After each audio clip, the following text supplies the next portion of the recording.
예배하는 이곳에 보내신 주님 찬양하고 영광 올려드립니다. 이 시간 옆에 있는 분들에게 믿음으로 고백을 했으면 좋겠습니다. 하나님께서 당신을 부르셨습니다. 하나님께서 당신을 부르셨습니다. 한 번만 더 고백할 때는 앞뒤로 고백했으면 좋겠네요. 하나님께서 우리를 부르셨습니다. 하나님께서 우리를 부르셨습니다. 아멘. 믿으십니까? 네, 그 믿음 위에 계속 서서 우리가 나아갔으면 좋겠습니다. 오늘 설교는 영혼의 변화를 일으키는 원동력, 영혼의 변화를 일으키는 원동력이라는 제목으로 말씀을 나누려고 합니다. 영혼의 변화를 일으키는 원동력입니다. 예수님을 만나게 되면은 우리가 어떤 변화가 삶에서 일어날까요? 제가 생각하기에는 평안과 어떠한 기쁨을 느끼는 것인 것 같습니다. 예수님의 안에 들어오면은 내 마음속에 평안과 기쁨이 넘치게 됩니다. 오늘 본문에서 나오는 마태는 많은 물질이 있었고 권세도 있었지만 참 만족과 기쁨은 없었습니다. 그러나 예수님을 믿고 나자 이전과는 조금은 다른 어떠한 기쁨이 생겨서 자신의 집에 예수님과 친구들을 초청해서 잔치를 벌인 것을 오늘 본문을 통해서 볼 수 있는데요. 요한복음 15장 11절에 내가 이것을 너희에게 이름은 내 기쁨이 너희 안에 있어 너희 기쁨을 충만하게 하려 함이니라 라고 말씀하고 있습니다. 예수 믿으면 세상이 줄 수 없는 기쁨과 평안을 누리게 된다고 오늘 본문은 말하고 있습니다. 예수님을 만나게 되면 어떻게 존귀한 인생으로 역전을 하게 됩니다. 세리의 인생은 비판을 받으면서 죄인을 취급받았습니다. 죄인으로 취급받는 인생을 세리는 살았습니다. 11절을 잠깐 볼까요? 11절에 죄인을 영어 성경에서는 outcast 그리고 scum으로 번역하고 있습니다. 이 뜻은 버림받는 폐물과 같은 존재요, 인간 찌꺼기 같은 존재라는 것이라고 영어 성경에서는 번역하고 있는데요. 바로 세리 마태는 사람들에게 버림받은 존재로 성경에 기록되고 있습니다. 세리 마태의 손은 동족들의 세금을 거두어들이는 갈고리 같은 손이었습니다. 착취할 금액과 사람들의 명단을 쓰는 그런 손이었기 때문에 전혀 세상적으로 사랑받지 못했죠. 그러나 예수님을 만나고 변화되어서 예수님의 거룩한 생애를 기록하는 그 손으로, 인생으로 거듭나게 되었습니다. 성 마태, 사도 마태, 제자 마태로 되는 것입니다. 영원한 가치가 있는 어떠한 사명을 가진 인생이 되는 것입니다.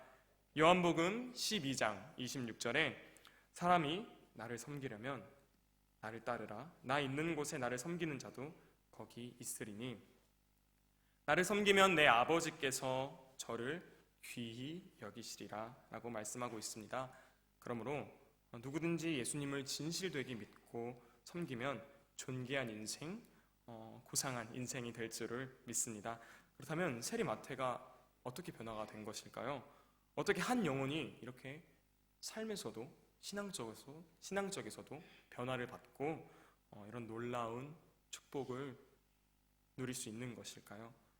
네, 세 가지로 살펴보았습니다. 첫 번째는 긍휼히 여기는 마음입니다. 11절을 제가 한번 봉독해 보겠습니다. 바리새인들이 보고 그 제자들에게 이르되 어찌하여 너희 선생은 세리와 죄인들과 함께 잡수시느냐. 앞에서도 잠시 언급된 것처럼 세리직은 당시 유대인들로부터 철저히 경멸받고 배척당하는 그런 직업이었습니다. 그래서 회당에 들어가는 것을 완전히 금지당할 정도로 이렇게 사회 분위기상 좋은 직업이 아니었는데요. 불경한 동물과 물건, 살인범과 어떻게 보면 동등하게 취급될 정도로 이렇게 사회 분위기상 세리는 좋지 않은 직업이었습니다. 완전 죄인으로 취급받은 것이었죠. 바리새인들의 보는 눈은 당시 사람들이 보는 눈으로 세리를 보고 있습니다. 외적으로 보고 있는 것이요. 그냥 이 사람을 한 사람의 사람으로 생각하지 않고 그냥 세리 마태, 그냥 세리, 사람들의 돈을 착취하는 그런 세상에서 표기되어 있는 그 세리, 그렇게 바리새인들은 이 세리를 보고 있는 것입니다. 자신들의 종교적인 어떠한 주관적인 의의를 가지고 판단하면서 보고 있습니다. 곁에 있거나 같이 식사를 하게 되면은 자신들도 더럽혀지고 불결해진다고 생각하면서 자신들과 분리시키게 하려고 그렇게 바라보고 있습니다. 그러나 구절을 보십시오. 예수께서 거기서 떠나 지나가시다가 마태라는 사람이 세관에 앉으신 것을 보시고 라고 기록하고 있습니다. 보시고, 보다. 이 보다는 자세히 주목하여 보았다는 것으로 저는 해석을 했습니다. 그냥 슬쩍 훑는 것이 아닌 자세히 그를 집중해서 보았다. 그렇습니다. 세관에 앉아있는 사람 마태로 본 것이죠. 어떻게 세리 마태로 본 것이 아니고 예수님께서는 그를 사람 마태로 본 것입니다. 한 명의 인격을 가진 존재 그 자체로 보았던 것입니다. 그가 가진 직업과 어떠한 외적인 조건이 아니라 한 실존 안에 있는 그 삶의 의미를 찾지 못하고 항상 세상적인 즐거움에 휩쓸려서 그것을 따라가는 참 기쁨을 느끼지 못한 어떤 그 외로움, 그 사람 안에 있는 외로움을 바라보신 것입니다. 과거의 실수와 부족함을 보면서 판단하는 것이 아니라 하나님이 이루실 변화의 가능성을 보셨던 것입니다.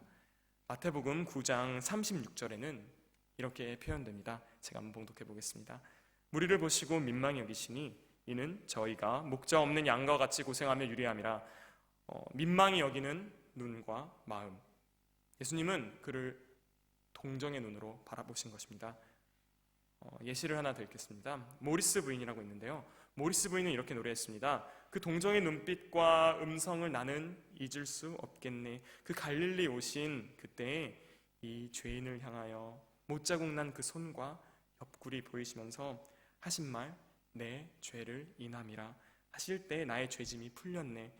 내가 영원히 사모할 주님, 부드러운 그 모습을 나 배웠고 그 후로부터 내 주로, 내 구주로 섬겼네. 동정의 눈과 마음의 눈으로 사람을 바라보는 것입니다. 이 동정의 눈이 세리 마태의 세상적인 마음을 녹인 것입니다. 하버드 대학생이 아프리카에 있던 슈바이처 박사를 찾아가 가르침을 받고자 했습니다. 그런데 환영은커녕 박사를 만날 수도 그 박사는 하버드 대학생을 만나주지도 않았습니다. 몹시 실망하면서 귀국을 하려고 했을 때 큰 비가 와 마을에 온통 홍수가 나 물에 잠기게 되었습니다. 그때 한센병입니다. 한센병을 앓는 아이가 물에 빠진 것을 보고 뛰어들어 구해주었다고 합니다. 하버드 대학생이. 그제야 그 마을에 있는 슈바이처 박사가 그를 불러 이렇게 말하는 것이었습니다. 내가 며칠 자네를 지켜보니 전혀 나를 만날 준비도, 나를 만난 가치도 없었다고. 그런데 아이를 구해주는 것을 보고 자네에게 긍휼의 마음이 있는 것을 보았다고. 세상을 구할 수 있는 것은 어떠한 의사나 약이 아니라 긍휼의 마음이라고 슈바이처 박사는 하버드대 학생에게 말했다고 합니다.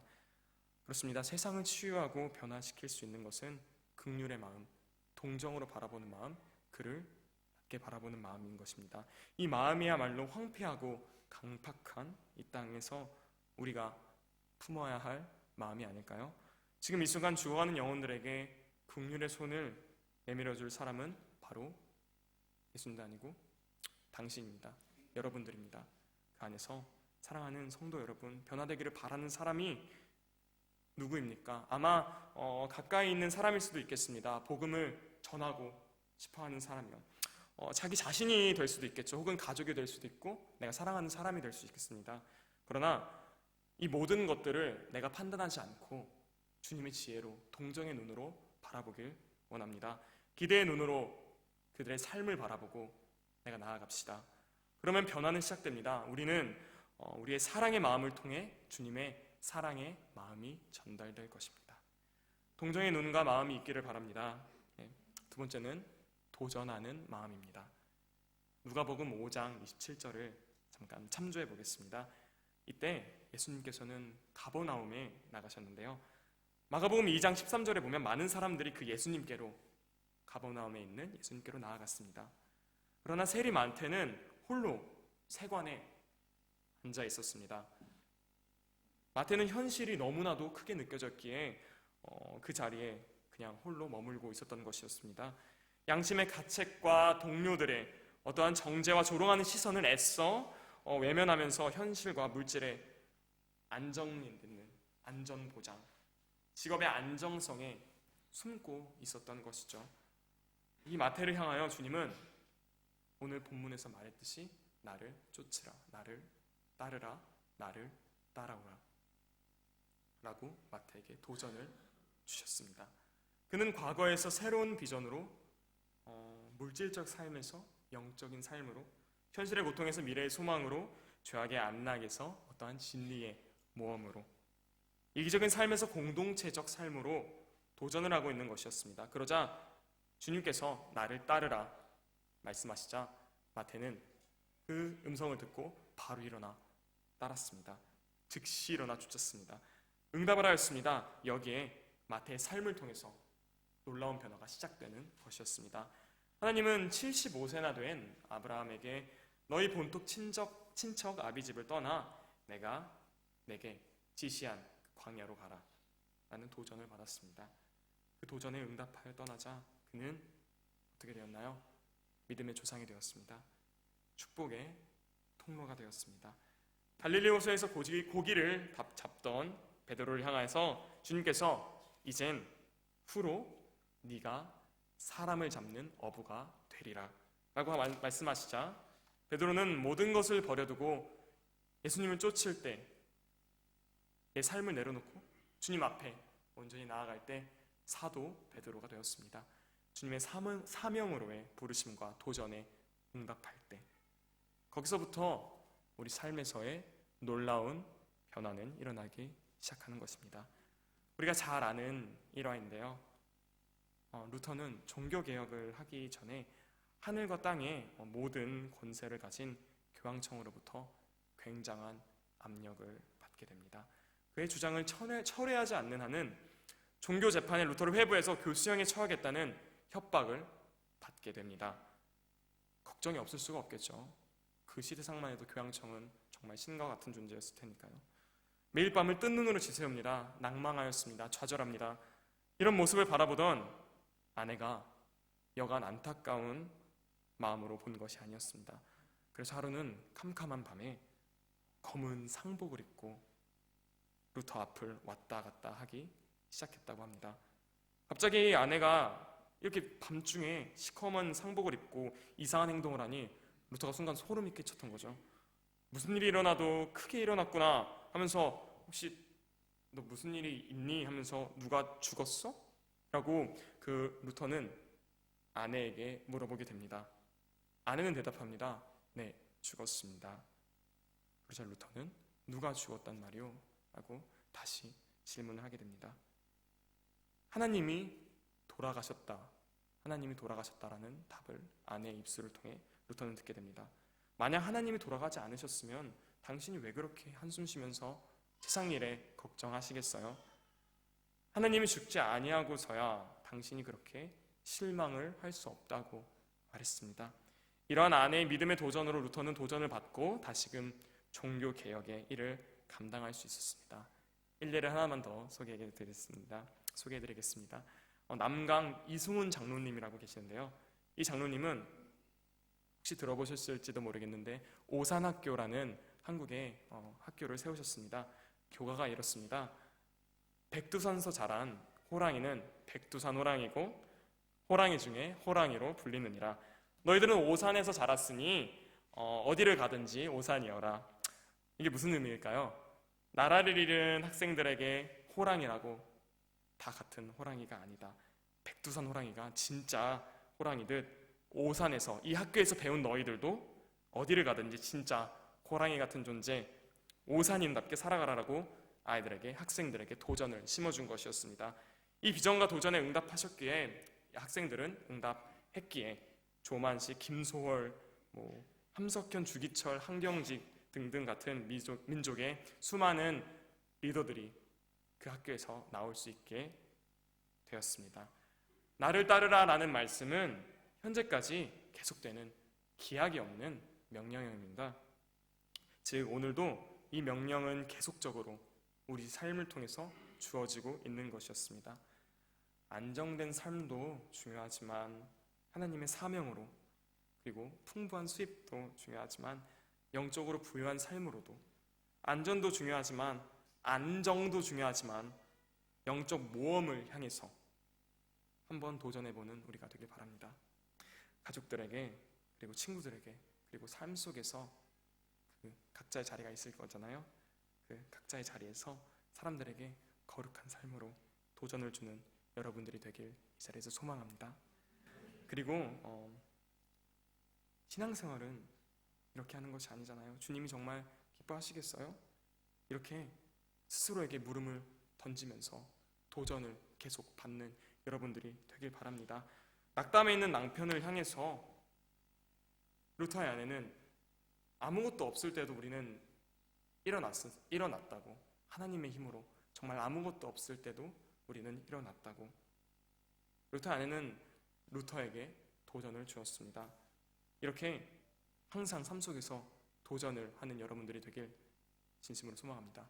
하는 일에서 망설임과 불안함을 주는 여러분이 아니라요, 바로 남들에게 선한 영향력을 끼치면서 정말 영향력 있는 크리스찬으로서 도전을 주는 여러분들이 되시기를 주님의 이름으로 축원합니다. 세 번째는 낮아지는 마음입니다. 10절을 한번 다 같이 읽어보았으면 좋겠습니다. 같이 봉독해 보겠습니다. 예수께서 마태의 집에서 앉아 응식을 자주 줄 때에 많은 세리와 죄인들이 와서 그의 제자들에게 함께 앉았더니, 네, 그렇습니다. 예수님은 많은 세리들과 죄인들과 함께 그 자리에서 식사를 하셨습니다. 식사를 함께 한다는 것은 그들을 받아들인다는 의미인데요, 오늘 내가 그들의 아픔과 기쁨에 같이 동참하겠다는 의미입니다. 이것은 당시 문화와 분위기에서 볼 때 용기이고 사랑인 것입니다. 12절에 주님께서 건강한 자는 의원이 쓸데없고 병든 자에게라 쓸데있느니라 라고 말씀하십니다. 바클레이라는 분은 건강한 사람과 함께 즐기려고 초대받은 의사란 너무나도 불쌍한 의사라고 말합니다. 의사란 정말 진정한 의사라면 병든 사람의 집에 있어야 하고 그것이 그 의사의 영광이라고, 그를 필요로 하는 사람에게 가서 일을 하는 것이 그의 사명이라고 바클레이는 말했습니다. 주님은 당신이 필요로 하는 곳에 가셨습니다. 이런 용기 있는 사랑이 마태와 그 친구들을 진정으로 변화시킨 것이 아닐까요? 그리고 캠브리지 7이라는 책을 제가 비엔나에 와서 잠깐 읽어봤는데, 영국의 캠브리지 대학의 유능한 대학생들이 예수님을 만나게 되자 자신의 삶이 아닌 주님을 위해 헌신하게 되는 7명에 대한 내용을 담고 있는 책입니다. 그 중에 스터드라는 청년이 있습니다. 그 청년은 당시에 그 대학에서 최고로 잘 나가는 학생이었는데요, 이미 직장은 예정이 돼 있고 그 미래가 너무나도 촉망을 받고 있었습니다. 그러나 출세의 길을 갈 수 있었는데도 주님을 만나자 중국으로 들어가 10년을 사역하게 됩니다. 매일매일 그 광야와 같은 곳에서 욕을 먹어가면서 아편 중독자들을 위해 그는 사역을 합니다. 그리고 건강 때문에 귀국하여서 미국과 영국에서 사람들을 위해서 자신이 그곳에서 보고 느꼈던 것을 강연합니다. 그러다가 하루는 강연을 하고 집에 가는 길에 문에 쓰여진 어떤 글귀를 보게 됐는데, 식인종은 선교사를 원한다. 이 글귀가 학생에게, 스터드의 눈에 딱 들어온 것이었습니다. 식인종은 선교사를 원한다. 이 글을 보는 순간 그는 다시 한번 큰 것에 머리를 맞듯이 정신을 차리고 자신의 필요로 하는 것에 삶을 헌신하기로 결단을 합니다. 하루는 기도를 하는데 복음을 듣지 못한 수십만 중앙 아프리카의 소식을 듣고 하나님, 정말 그 땅에 수십만 명의 하나님을 모르는 사람이 있습니까? 아니, 이렇게 예배하는 사람들이 많고 예배자들이 많은데 어찌 한 명이 가지 않았습니까? 라고 물어보자 하나님께서는 그럼 너는 왜 가지 않느냐라고 되로 역으로 질문을 하셨다고 합니다. 그러자 스터드는 그거는 왜 그러냐면 저는 지금 치료 중이어서 제 담당 의사가 절대로 가지 못하도록 막을 것입니다 라고 하나님께 말했다고 하네요. 그때 대답을 하자 그때 하나님께서 내가 너에게 다시 한번 선포하겠다. 내가 의사가 아니냐? 내가 너를 치료할 수 없겠느냐? 그곳에 가면 내가 너를 지켜주지 못할 것 같느냐? 라고 하나님은 스터드에게 말씀을 해주십니다. 스터드는 콩고에 들어가 이후로부터 18년간 사역을 하게 됩니다. 우리가 믿는 주님은 정말 필요로 하는 곳에 가 자신을 헌신하는 그런 삶을 사셨습니다. 당신의 그 예수님의 삶 전부를 주셨습니다. 십자가의 자리까지 가셨잖아요. 한 사람의 기도의 헌신자를 예수님께서는 필요로 하십니다. 종종 우리는 영혼들을 위한 것이라면, 교회 공동체를 세우는 것이라면, 하나님 주님의 교회가 세워지는 것이라면 내 몸이 닳아지더라도, 내 몸이 닳더라도 달려가겠습니다 라고 헌신을 합니다.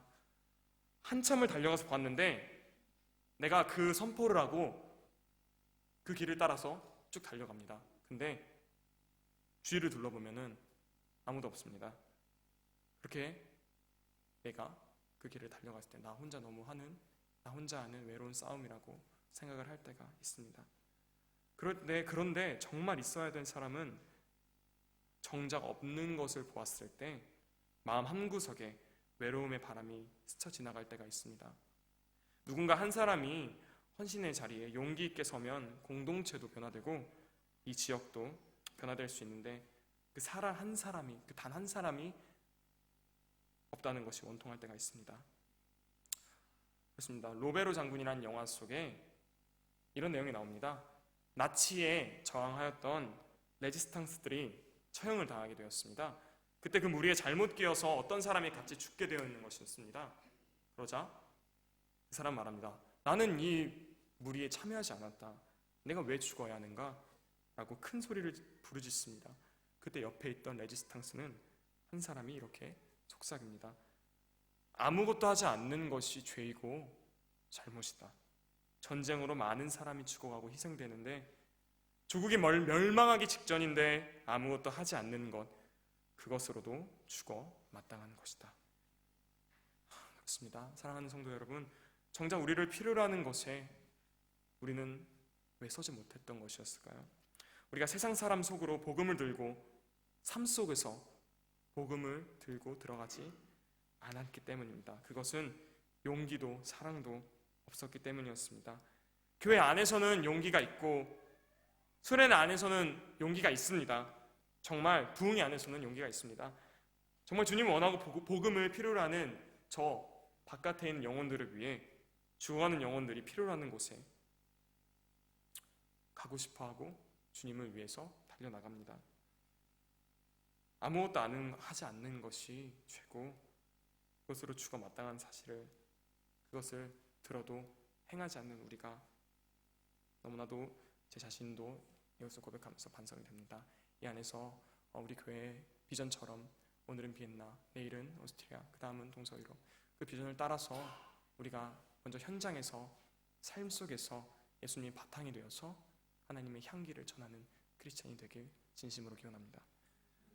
말씀을 마무리하겠습니다. 우리도 변화되고 가까운 사람도 변화되기를 원하고 있습니다. 아니 어떻게 그게 가능합니까? 판단의 눈으로요, 세상의 잣대로요, 그 지식으로, 경험으로 그 상황을 보려 하지 마십시오. 동정의 눈과 마음의 눈이 필요합니다. 하나님의 지혜를 구하고 기도의 자리로 나와서 그 상황에 대해서 기도하고 응답을 받으십시오. 주님의 도전에 응답할 때 우리는 계속 기도의 자리로 나오게 될 때 주님 앞에 내 마음이 뜨거워지고 그 현장에서 그리스도를 전할 때 우리는 위대한 인생으로 바뀌게 됩니다. 우리를 필요로 하는 것에 용기 있게 서면서 헌신할 수 있는 용기와 사랑이 있으면 됩니다. 이런 모습을 가질 때 사람도 변하고 삶도 변하고 상황도 변하고 공동체도 변하고, 그리고 이 땅도, 이 교회도, 이 대륙도 변하게 될 줄 믿습니다. 우리를 포함한 주변 사람과 환경의 변화를 삶 속에서 경험하고요, 그리고 그 경험한 것을 간증으로 삼으면서 주님의 향기를 나타내고 사람들에게 좋은 영향력을 끼치는 선한 크리스찬이 되길 이 자리에서 소명합니다. 축원합니다. 기도드리겠습니다. 고맙고 감사하신 하나님 아버지, 생명을 주관하여 주시고 저희 인생들을 사랑하여 주심에 감사와 영광을 올려드리옵나이다. 이 시간 마음을 다해 드리는 기도 아버지 홀로 받아주시옵소서. 비록 부족한 저희들이지만 말씀만을 믿고 의지할 수 있도록 도와주시옵소서. 세상에 어지럽고 불의가 가득한 이때에 저희들 오로지 말씀만을 붙잡고 또한 깨달음을 허락하여 주셔서 하나님께 늘 감사하면서 살아가게 하여 주시옵소서. 오늘 주시는 말씀 온전히 깨닫고 아버지 앞에 더 나아가서 주님이 찾으시는 예배자가 되겠습니다. 그 앞에서 주님이 찾으시는 예배자로 나아가겠습니다. 주를 위한 그곳에서, 이 광야에서 예배자로 바로 서겠습니다. 우리를 위해 십자가 져주신 예수님의 이름으로 기도드렸습니다. 감사합니다. 사랑합니다. 아멘. 네, 다 같이 말씀의 의미를 깊이 생각하면서 찬송가 314장 같이 찬송하겠습니다.